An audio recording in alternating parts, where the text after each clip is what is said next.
პირველში დიდი მადლობა თქვენ მხარდაჭერა და ძალიან მნიშვნელოვანი ინფორმაციისთვის. ასევე ვიზიტის სასამართლოები რაც იქნება პრეცედენტული და ჩემს როგორც მაჩვენებლის სამართლის ფაკულტეტის სტუდენტების სავსები გასაგებია, რომ ეს სასამართლოები მომავალში იქცევა кейსად, შესაბამისად ნებისმიერი მხრიდან დაცვის თუ ბრალდების და ნებისმიერი ქონება ეს იქნება სამაგალითო შემდგომი მთავრობის რომელსაც მეწარმოებდა, რომელსაც უნდა ის ახალი დივიდენდი პროკურორი და ასე შემდეგ. შესაბამისად მადლობა მინდა გადაგიხადოთ, რომ განსხვავებით სხვა სასამართლო კადრებისგან დღესდღეობით ძალიან მშვიდად ზმნა და ოპონენტების საშუალებით უნდა სასამართლო პროცესის ჩატარება. ამავდროულად სულს ბრალდების მხარეს მიმართდა გარკვეული კითხვით ფორმით დავსვათ და პასუხს გამძნელდა ეს უფრო მათი სურვილი იქნება. აი იყო ნახსენები, რომ არ არის აუცილებელი ერთმანეთს იცნობენ.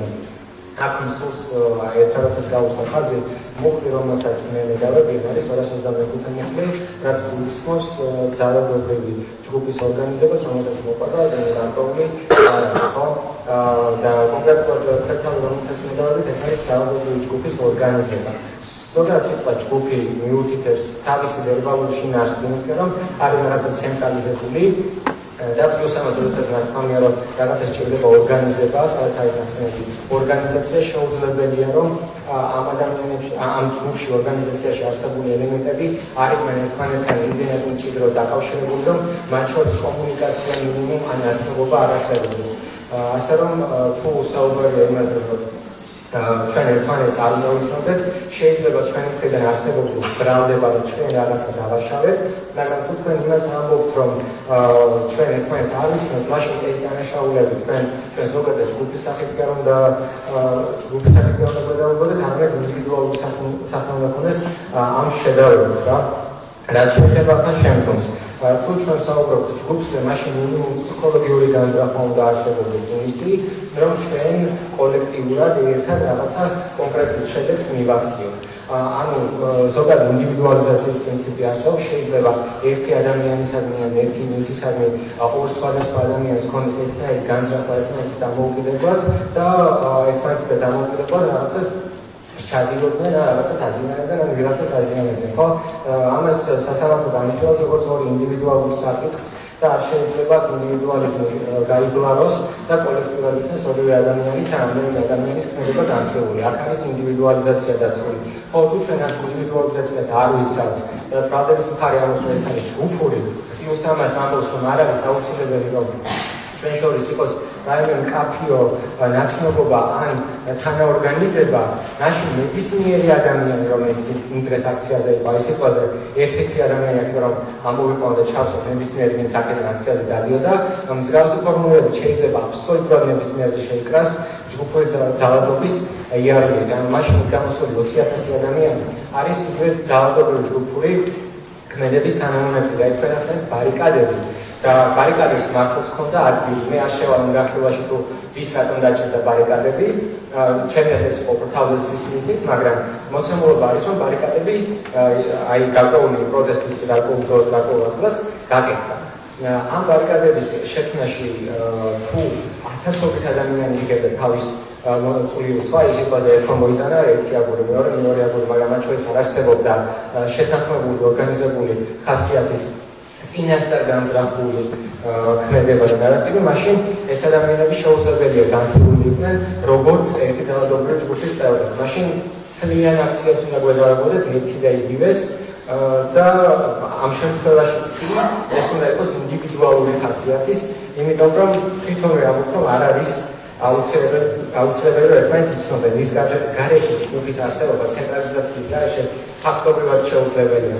ან თვითონ მუხლი მოიაზრებს იმას, რომ მუხლს ხო გააჩნია თავისი ისტორიული მიზანი და აი ის წინააღმდეგაც არის მიდრეკილი. მაშინ აღარ იარსებებდა ჯგუფურის გაგება თუ ინდივიდუალიზაციის ბრალდებით შეიძლება საერთო კონტექსტში მოიაზრო ადამიანი. იმიტომ არის ჯგუფური დარქმეული და იმიტომ არის იქ ორგანიზება ნახსენები, რომ ამ ადამიანებს უნდა ჰქონდეს გარკვეული კომუნიკაცია და ერთმანეთში ორგანიზების საშუალება.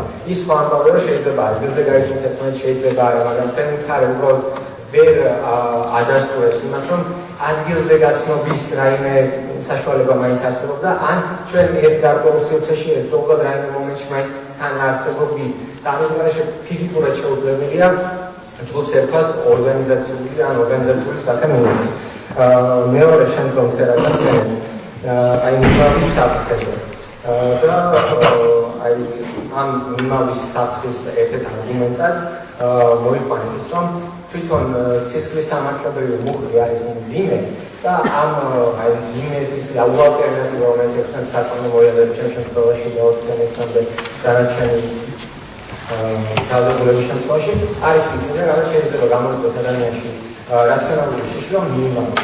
მაგრამ ამავდროულად თქვენ გავუცხლებთ ეს, რომ ჩვენ არც ერთი ადამიანი არ ვართ მასამართლებელი და გავუცხლებთ ამავდროულად ის, რომ არსებობს უდანაშაულობის პრეზუმპცია და სპეკულირებთ, რომ თქვენ როდესაც ჩვენ ბრალდებას ვხდეთ, რაღაცა შედეგი იმას არ ნიშნავს, რომ ჩვენ ეს ჩავიდეთ. მეტიც სასამართლო სანამ ჩაგვს არ დაარტყამს, სასამართლოს წინაშეც კი ჩვენ უდანაშაულებია და როდესაც ჩაგვს არ დაარტყამს, შემდგომ გამიხილავთ რამდენად სამართლიანი იყო ეს და რამდენად არ იყო. შესაბამისად, როდესაც ამბობთ, რომ ჩვენ უსამართლობისკენ ვართ მიდრეკილი, ჩვენი ინდივიდუალური ბიოგრაფია ამაზე არანაირად არ მიუთითებს სისხლის სამართლის კუთხით. ჩვენ არ გვაქვს არც ერთი ბრალდება, არც ერთი დანაშაული და არც ერთი საჩივარიც კი არის ჩვენ საფრთხეზე შესული. შესაბამისად, იმის გაკუთრება, რომ მე მას დიდი და მძიმე მუხლით შევედავე, ეს არ ქმნის იმის საშიშროებას, რომ მე უცებ ერთი ინდივიდიდან გარდავიქმნები მეორე სამართლებელს სოციალურ ინდივიდს. ეს არის ძირითადი. ამავდროულად მე შემიძლია თეორიულად თქვენ წაიწეროთ რაღაც ბრალდება, მძიმე ბრალდება, რომლის გამოც აღიძრას გარკვეულად მძიმე მუხლი, რომელიც წლերի პატიმრობას გულისხმობს და ეს არ უნდა იქცეს სასამართლოს მხრიდან ესეთი რადიკალური მიდგომის პრევენციის გზით, რომ წინასწარ პატიმრობაში მოხვდეს ადამიანი. იმიტომ რომ ჩვენთან არსებობს, ზოგადად საერთაშორისო სამართლოში არსებობს და ჩვენთანაც არის მიღებული ჰუმანურობის პრინციპი. და როდესაც ადამიანს არ აქვს არც ერთი გადის ნიშანი და არ არის რომ შეიძლება მიდრეკილი იყოს თავისი ბიოგრაფიული დანაშაულისკენ, რამდენად ჰუმანურია ეს თქვენი გადასაწყვეტია, რომ ადამიანის წინასწარ პატიმრობაში გაუჩა, როდესაც ამის არსებითი თელჩასაცილი მაგალითი არ არსებობს. გაქცევის საფუძველი, როდესაც ვსაუბრობ, ჩვენ ერთმანეთს წარმოგვეყოლება, რომ ჩვენ გავითეცით. ან ადგილზე მოსულ პოლიციას წინააღმდეგობა გავუწევთ, მას შემდგომ, როდესაც ამ პოლიციამ გაგვაცხადა, რომ აი მე თქმა უნდა დაკავოთ 228 მუხლით. იქ შეწინააღმდეგების ფაქტორი არ ყოფილა. მეტიც მარტივად არსებობს, ან მარტივად არსებობს, ის რომ გადავამოწოთ ადამიანი მიდრეკილია თუ არა იმისკენ, რომ გაიქცეს სასამართლო პროცესი. არსებობს ალტერნატიული შემოყალიბებელი ხერხები, აი რაზეც ისაუბრა შიდა პატიმრობა, იგივე გირაო და თუ დადგინდა, რომ ადამიანი შიდა პატიმრობაში არაკეთილს მისცემად იქცევა, გირაოს არაკეთილს იქცევა, მოეპყრო და რაღაც გარკვეული წესები დაარღვია, ჯერ კიდევ საქართველოს ტერიტორიაზე როდესაც იმყოფება. ეს უკვე ერთი პრეცედენტი მაინც ქმნის იმას, რომ ეს ადამიანი მიდრეკილია იმისკენ, რომ გაიქცეს სასამართლოს მხრიდან მოსალოდნელ ანდადებით ან უარყოფით განაჩენ. შესაბამისად, სანამ ეს პრაქტიკა არ არსებობს, იმაზე საუბარი, რომ ადამიანი გაიქცევა, არის აბსოლუტური.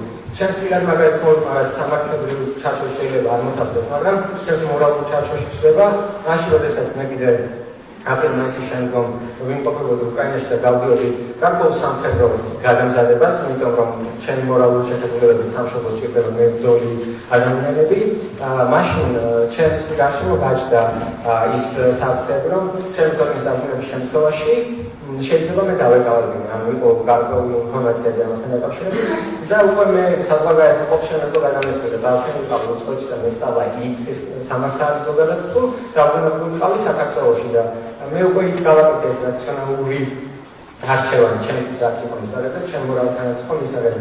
ვიცი რომ ამას სამართლებრივად შეიძლება სპეკულაცია განიხილოს, მაგრამ ჩემი მორალური ხარისხის აუცილებელი იყო ამის დაფიქსირება.